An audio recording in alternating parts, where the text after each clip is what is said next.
Natasha. So my background is a little bit different.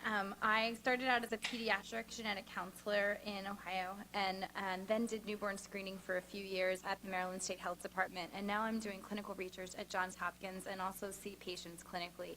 So I've kind of done all sides of this topic. I've done the newborn screening, I've done the clinical patient care, and now I'm in research. So we've covered a lot of the history already. Dr. Green did a wonderful job of this, so I'm not going to go through all of this right now. But just to know that newborn screening really started in the 1960s and has advanced rapidly since that time. And as of April 2013, the DAC-DNC is now recommending 57 conditions on the recommended screening panel, including the primary and secondary conditions. And I think that doesn't include Pompe, so 58 with that. This slide is a little bit old, but I just wanted to show that rapid advancement in newborn screening has happened before. So when we think about whole genome and whole exome, obviously that's even way more conditions that tandem mass spec could provide. But that rapid technology advancement has happened, and you can see that how many states added so many conditions just over a few year period as technology got better. So what's on the panel? I think it's important to remember that states really do decide what's on their own panel. So there are recommendations from the DAC-DNC, but states can make their own decisions. Most states have mandatory newborn screening with defined opt-out policies, so people may decide not to have newborn screening for religious purposes or other reasons. But just to keep in mind, as this has been reiterated this morning, that adding tests to the panel is a very complex social, ethical, and political issues are related. And just because we can do the testing doesn't necessarily mean that we should. And we really need to think about adding things to the panel and what this means for our families. So we've covered this a little bit, but just to recap, the main considerations are to think about the condition itself that we're considering screening for. When does it onset? So if it's not going to affect someone until they're an adult, is that really something we should offer on newborn screening? We have to think about that. What's the severity of the condition? What's the course? And then what we're addressing today, the technical aspects, so what can we test for? And then obviously we work at state health departments where a lot of these newborn screening things are occurring, so money is always an issue. Is treatment available? Should we offer testing for things where there is no treatment or if the treatment's not very effective? And then the diagnostic odyssey. So is finding out something early and saving families from years of going to doctors trying to figure out what's wrong with their child worth doing the screening and adding something that maybe doesn't meet all of the other considerations?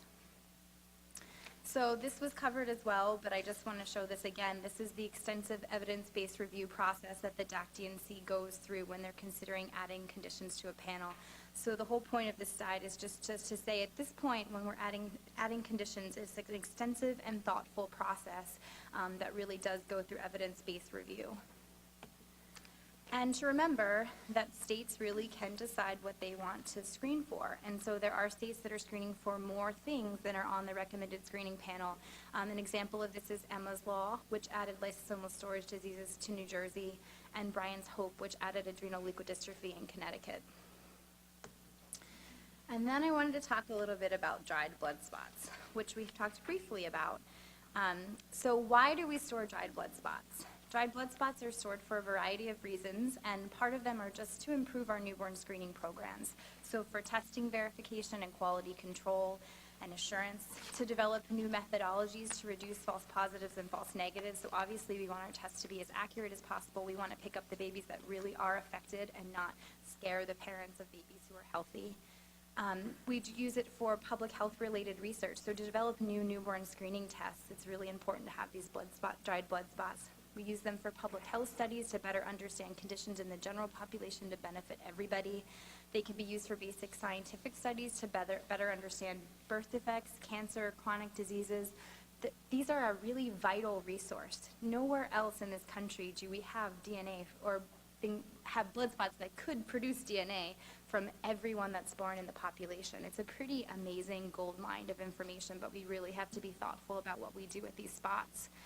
And then they're used for other uses. So sometimes spots are asked for by families because they want their child who's passed away to find out a condition. So there might be additional testing we could offer that's not provided by the newborn screening lab, or to identify a missed or deceased child as a sample for that person. This slide is a bit dated, but this is just to show back in the day before a lot of the lawsuits came to place what was going on in this country.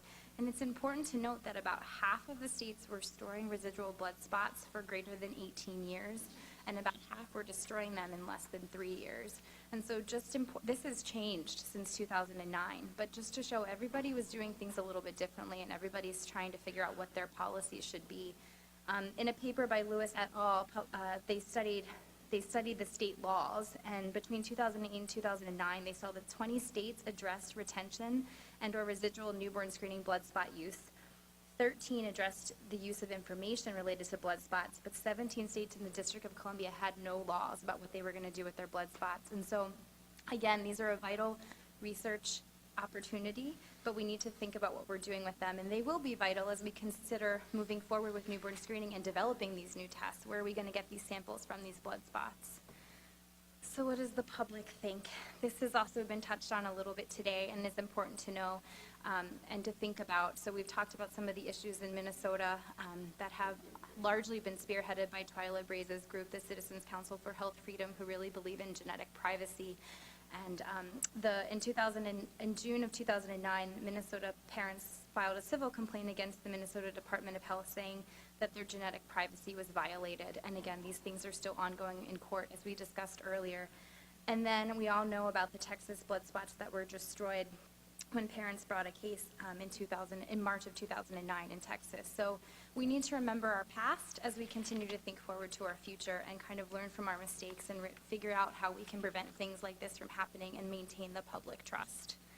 You've probably all seen this. This is a CNN article in 2010 with a little girl wearing a shirt, "Help, the government has my baby's DNA."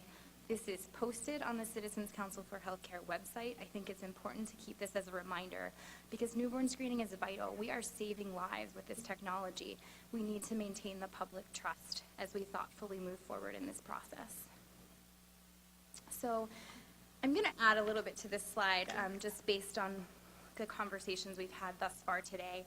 So informed consent would be great in a perfect world for newborn screening, but most states do not require informed consent for newborn screening. And a lot of this, as we addressed a little bit earlier, is the lack of education for the healthcare providers that are supposed to be educating the parents.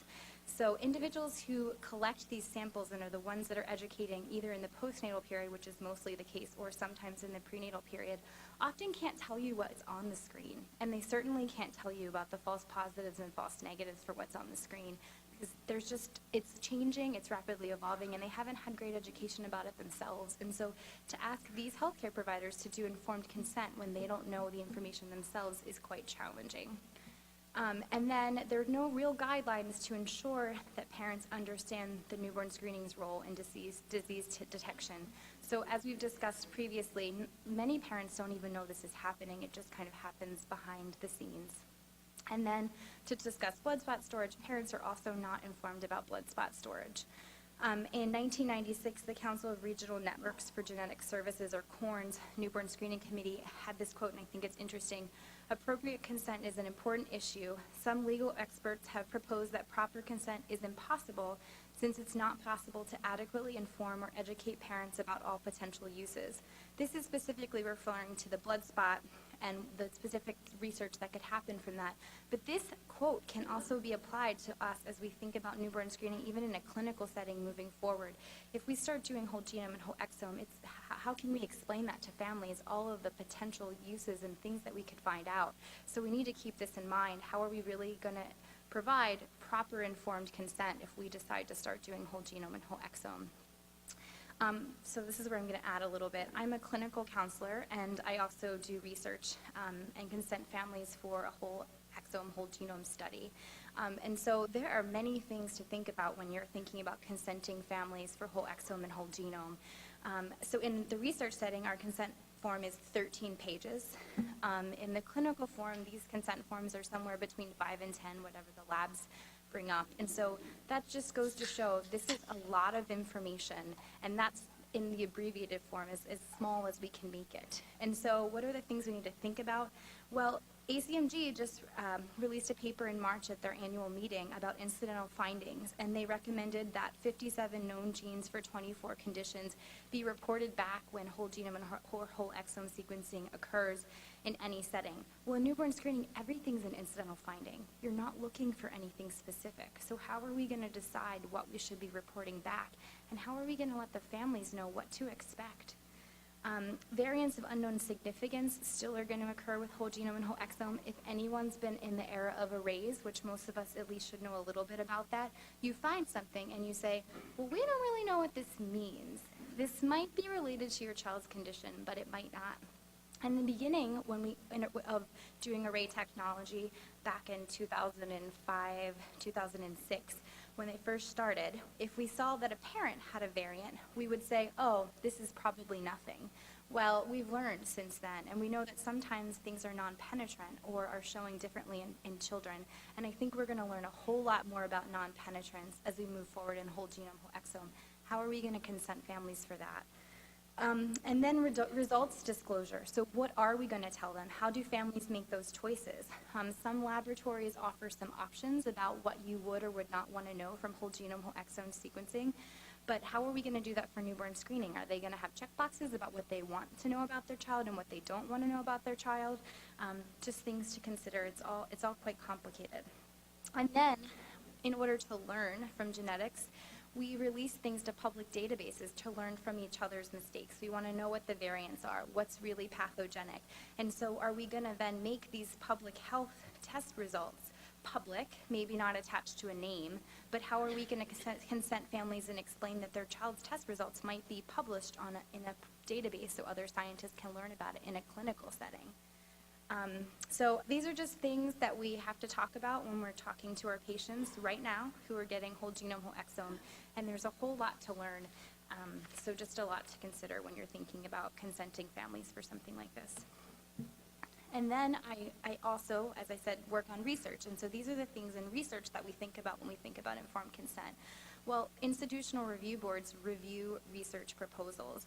And so these are teams of doctors, nurses, ethicists, other providers to make sure the study is in good faith. And sometimes these studies are expedited. And so if there's not much more than minimal risk, that can go through a fast process. But if there is a risk, which theoretically, if you're doing whole genome or whole exome and you're going to find something very detrimental, it's a very considerable risk.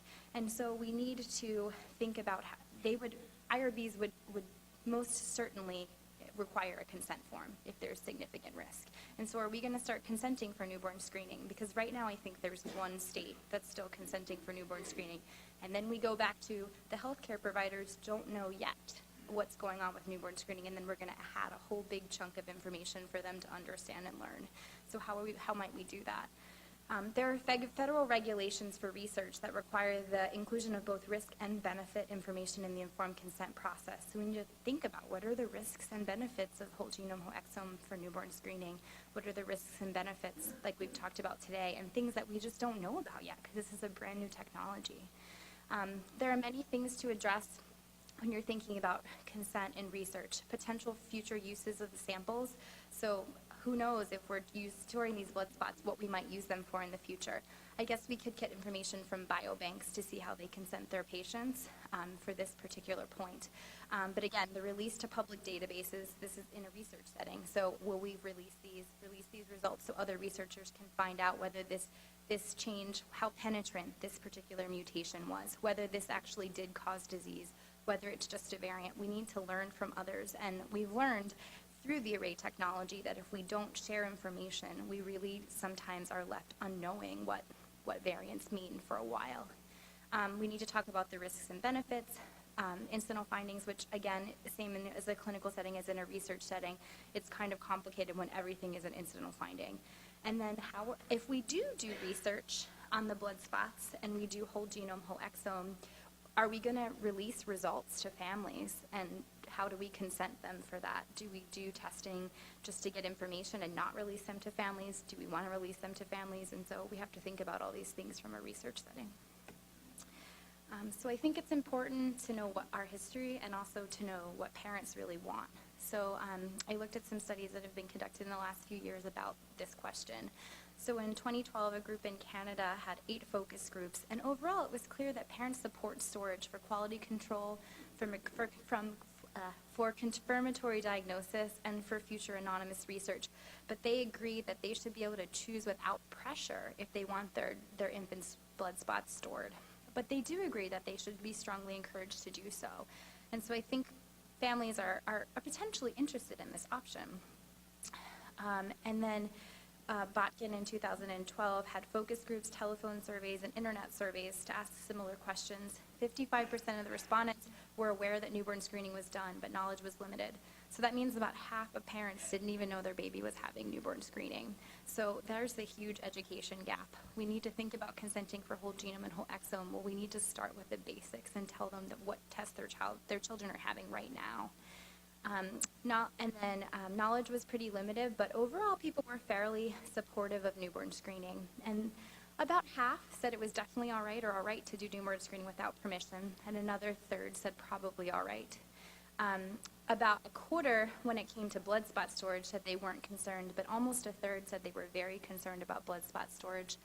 And 80% said it was probably all right or definitely all right to use the spots for quality control, for maternal child research, for general public health research, but 62% said this should only happen if parents signed a form. So I think the take home from this is that parents are not opposed to research from these blood spots, but they really want to know about it. And so it's important to think about all this as we move forward. A similar study by Tree in 2009 was an internet survey, and in general, parents said if permission was obtained, 76.2% were very supportive of newborn screening blood spot research, but only 28.2% were supportive if permission was not obtained. So I'm coming at this as a genetic counselor, and our mantra is to be non-directive and to teach our patients about genetics, to help them make educated decisions, to respect their beliefs and values. Informed consent is a big part of what we do, and to support these patients in making decisions. But also we need to keep in mind this is a public health service, and again, a lot of the people who are doing the educating for newborn screening don't have the knowledge to thoroughly do a proper informed consent and explain what tests their children are getting. And so we want to make sure that we're providing comprehensive education and thorough education. And we also want to make sure we're not creating health disparities. So some hospitals might offer better education than other hospitals. Some of the more wealthy hospitals might have better support and better funding for education. And so we certainly don't want to create a situation in which we're creating health disparities for what should be a public health service for all. So I was part of the National Society of Genetic Counselors Newborn Screening Task Force, and we created a position statement on newborn screening and on blood spot storage in 2012, and recently published a white paper about our position. And so in general, as a National Society, we had decided, and Kate's here, Kate Bockley, she was part of that task force. There's a few other genetic counselors who are involved in newborn screening. In general, we strongly support newborn screening for the panel that's recommended right now, but we really felt that education and resources from a qualified healthcare provider that really had the knowledge about this was vital for newborn screening. And then our stance on blood spot storage was really, we think it's a good idea, but we think that states need to be pretty transparent about what they're doing with these blood spots, and research really needs to go through a thorough institutional review board process with comprehensive education.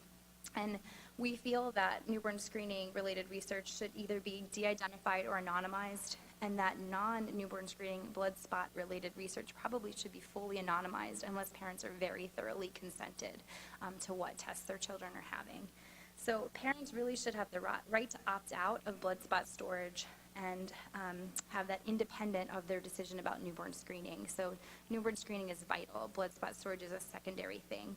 But we need to think about these consenting issues as we're moving forward and thinking about adding new tests or tests that maybe don't have a cure or a treatment. Because right now there really is a very thorough and rigorous review about what gets added and why it's added. And so as we think about expanding things, we have to think about how we might move forward to educate our families about this.